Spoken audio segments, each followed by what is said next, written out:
السلام علیکم ناظرین ہماری آج کی ویڈیو کا ٹاپک ہے حضرت یوشع بن نون علیہ السلام پر اللہ تعالیٰ نے وحی بھیجی کہ آپ کی قوم کے 1,00,000 آدمی عذاب سے ہلاک کیے جائیں گے، جن میں 40,000 نیک لوگ اور 60,000 بد کردار ہیں۔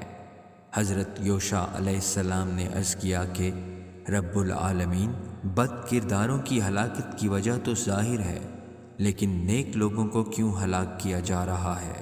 تو ارشاد ہوا کہ یہ نیک لوگ بھی ان بد کرداروں کے ساتھ دوستانہ تعلقات رکھتے ہیں، ان کے ساتھ کھانے پینے اور ہنسی دل لگی میں شریک رہتے ہیں، میری نافرمانیاں اور گناہ دیکھ کر بھی ان کے چہروں پر ناگواری کا کبھی اثر تک نہیں آتا۔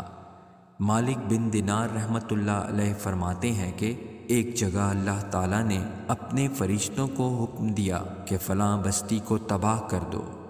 فرشتوں نے عرض کیا، اس بستی میں آپ کا فلاں عبادت گزار بندہ بھی ہے۔